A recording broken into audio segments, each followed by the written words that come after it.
Bienvenidos a este episodio de Monólogo Rosa, hoy dedicado completamente al mito de Perséfone. Y como parte de nuestros monólogos de arquetipos femeninos, estamos explorando las diosas griegas que forman parte del Olimpo y vamos ahora con Perséfone. Perséfone significa, empecemos por el nombre, significa la que trae a los muertos, pero ese no fue siempre su nombre, ese es su nombre después de que Perséfone es raptada por Hades, el dios del inframundo. Pero antes de que fuera raptada por el dios del inframundo, su nombre era Core, que significa la doncella. De hecho, Perséfone de alguna forma, o Core, es el arquetipo de la niña eterna, de la doncella eterna, de la joven que no envejece, que tiene un espíritu sumamente juguetón, curioso, bucólico. Así era Perséfone antes de convertirse en la reina del inframundo. Y es la hija de Deméter, que es su madre, la diosa de la agricultura, de la fertilidad, la diosa madre, una madre de hecho muy sobreprotectora, y de Zeus, que es a su vez hermano de Deméter. Ya por ahí la historia empieza un poco complicada porque digamos que ella es producto de una relación incestuosa. Su madre, Deméter, se la lleva a la isla de Ena, no, a la isla de Sicilia, a Ena, y allí la mantiene protegida del Olimpo, protegida lejos de los griegos, para poder cuidarla de la mejor manera posible. Sin embargo, desde que Perséfone comienza a crecer, es una niña hermosísima, una doncella muy bella, y empieza a tener diversos pretendientes. Entre ellos estuvo Hermes, el dios de la comunicación y del ingenio. Ares, el dios de la guerra, también la pretendió. También la pretendió Apolo, el dios del sol y de las artes, y Hefesto, el dios del fuego. Pero también la pretendió su propio padre, Zeus, que era incontrolable. Y era por eso que su mamá la protegía tanto y trataba como de mantenerla al margen de la influencia de ninguno de estos dioses.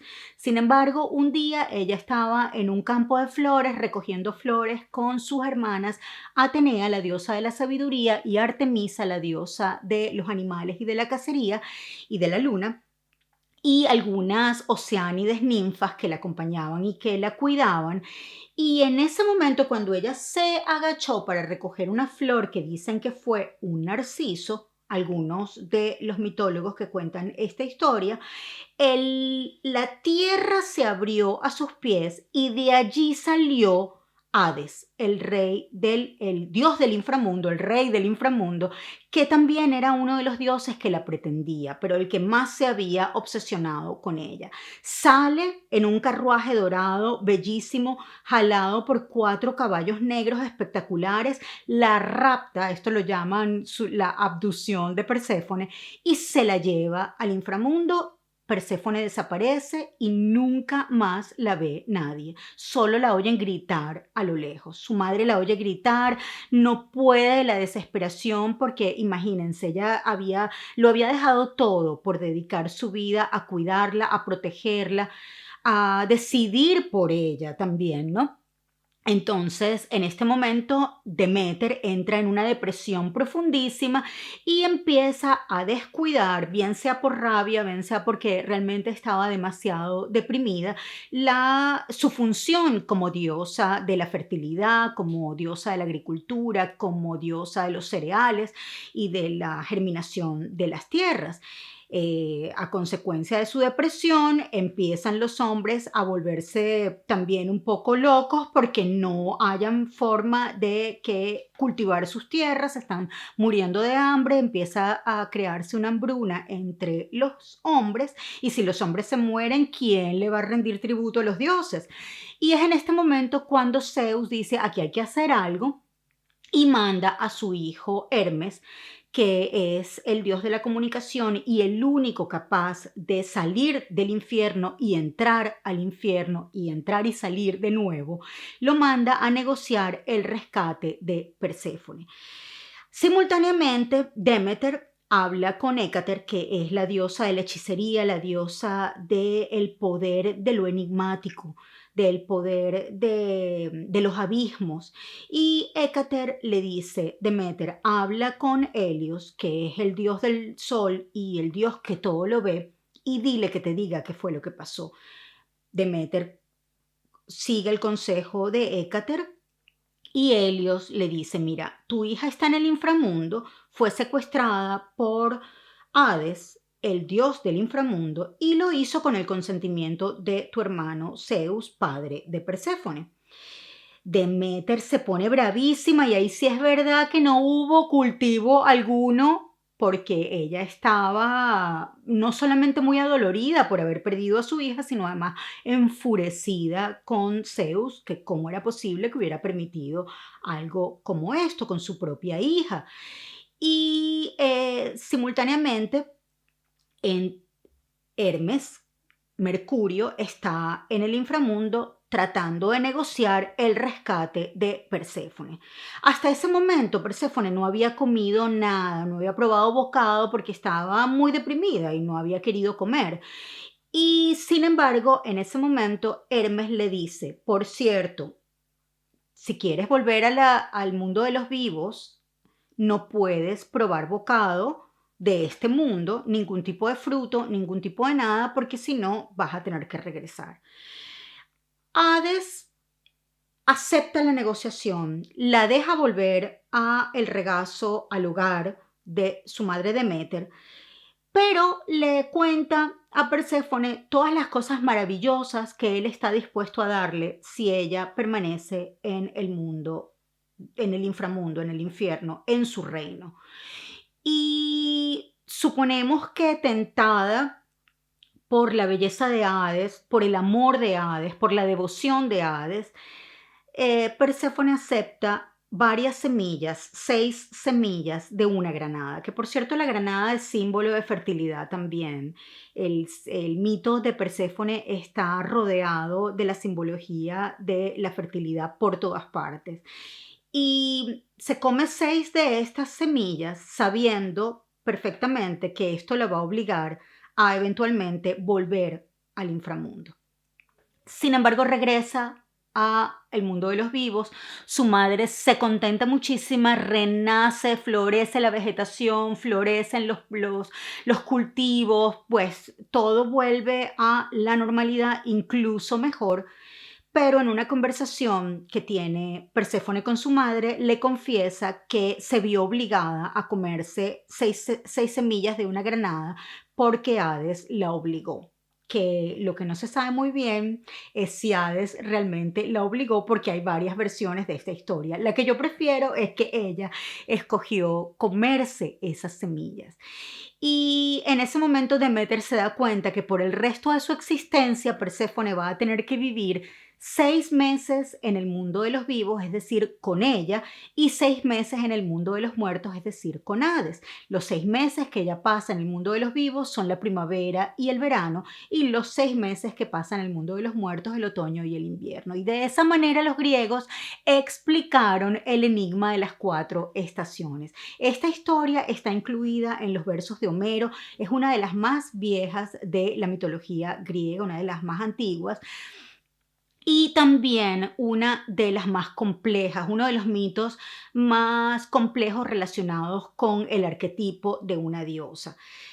Perséfone, con su arquetipo, con su historia, con su mito, de alguna manera plantea varias alegorías. Una, la alegoría de, bueno, el inicio de la primavera y las estaciones, la primavera, el verano, el otoño y el invierno, porque ocurren de una forma fantasiosa y mítica. Por otro lado, mucho más interesante aún, la alegoría de la pérdida de la inocencia, lo que ocurre cuando pasamos de la juventud a la adultez, que de alguna manera entramos en la profundidad de nuestra propia psiquis y una vez que entramos allí, aunque vamos a tener momentos de jovialidad y momentos de alegría y momentos, nunca más vamos a poder perder la conexión que tuvimos alguna vez con nuestros traumas, con nuestras información psíquica más oscura. Y otra alegoría bellísima de este mito es la alegoría de la constante muerte y renacimiento y del ciclo de la vida, porque ella se ve obligada por el resto de su existencia a vivir con su madre y a vivir con su esposo, es decir, a vivir en la tierra, bajo el sol, como diosa de la primavera, y en el inframundo, en el infierno, en la oscuridad, como reina del inframundo. Otra cosa también que a mí me parece muy alegórica de esta historia es que representa la pérdida de la libertad de las mujeres que pasan de las manos de sus madres a las manos de sus esposos sin poder realmente decidir qué es lo que quieren ellas hacer con sus vidas. Y esto queda clarísimo en el mito de Perséfone, porque ella a lo largo del mito es un mito importantísimo, es un mito muy relevante para la mitología griega, pero ella nunca realmente manifiesta ningún deseo, ninguna reafirmación de ella misma. Su existencia depende de lo que ella representa para los que la aman.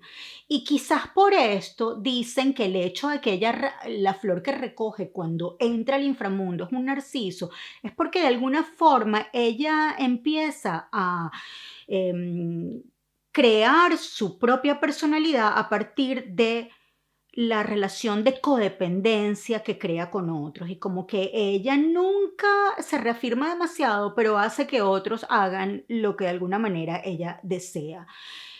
Todas estas lecturas son lecturas muy, muy interesantes porque además el arquetipo de Perséfone es el arquetipo de la sanadora, de la terapeuta, de la mujer que es capaz de curar, de la mujer que nunca deja de ser niña, que conserva su inocencia, que conserva su pureza, que conserva su belleza, la manera en la que ve el mundo, pero que al mismo tiempo conoce muy bien la oscuridad, el trauma, el ser objeto de deseo de otros, el no poder hacer su propia vida. De hecho, es un arquetipo que se ve activado, por ejemplo, en las mujeres que estudian y acumulan títulos y nunca ejercen profesionalmente nada porque siempre están como viajando con el marido o satisfaciendo las necesidades familiares de su prole o su madre.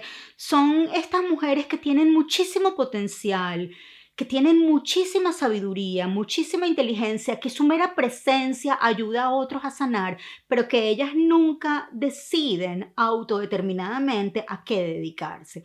De hecho, para la psiquiatra norteamericana que ha estudiado también los arquetipos de las diosas femeninas y masculinos también, Jean Shinoda Bolen, la categoriza dentro de la categoría de las diosas vulnerables. Las diosas vulnerables son tres: Deméter, Hera y Perséfone. Y las tres, de alguna forma, están determinadas su existencia por la relación y la vulnerabilidad que presenta sus relaciones con otros.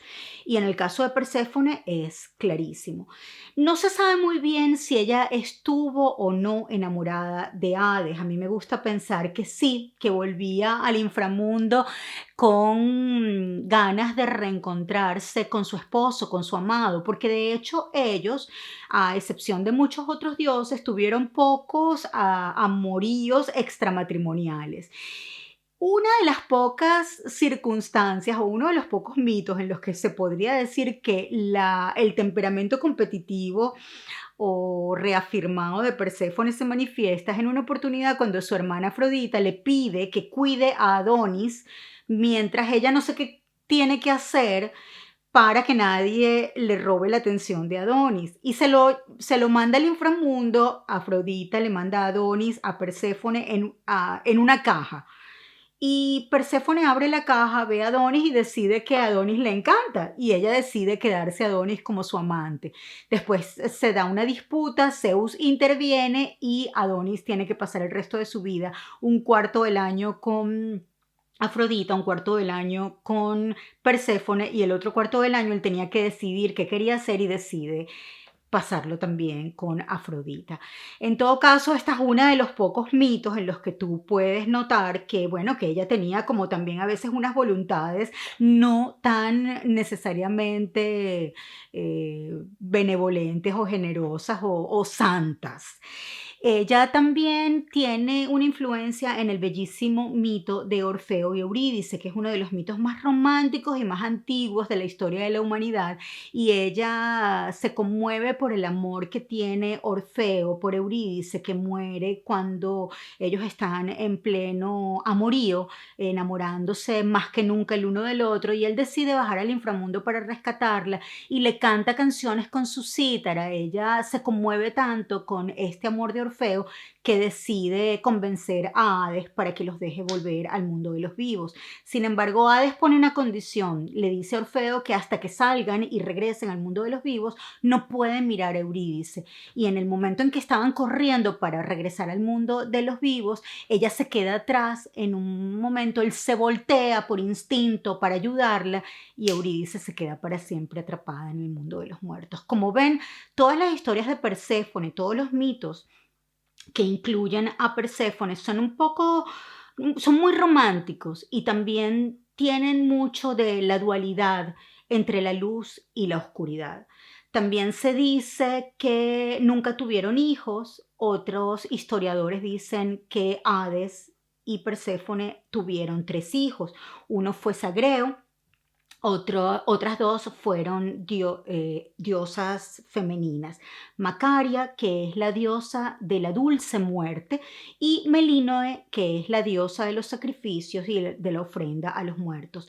Melinoe es un poco más tenebrosa, le gusta salir de noche y asustar a la gente, y es mitad negra y mitad blanca. La mitad negra es la mitad izquierda.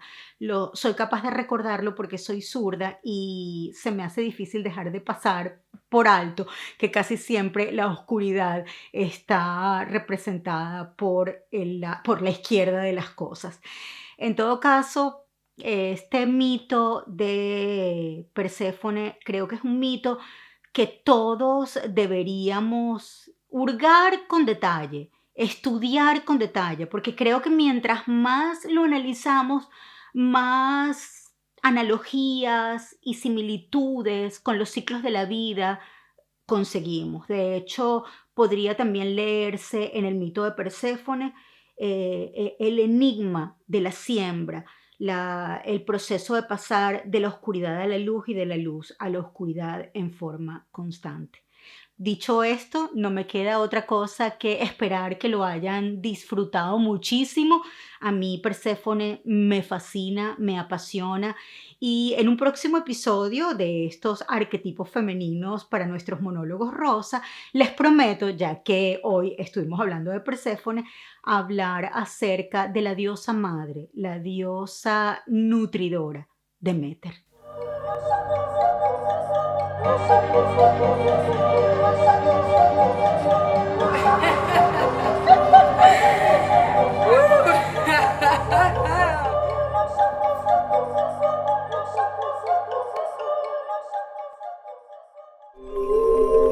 Muchísimas gracias por acompañarnos hasta este momento. Esperamos que lo hayas disfrutado. Para nosotros, obviamente, ha sido un placer y un honor.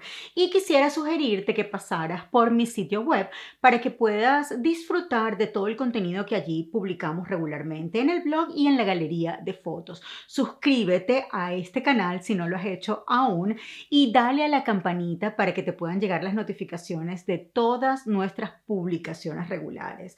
Y obviamente disfruta del resto de la programación que hacemos para ti con amor, con respeto y con todo el cariño posible.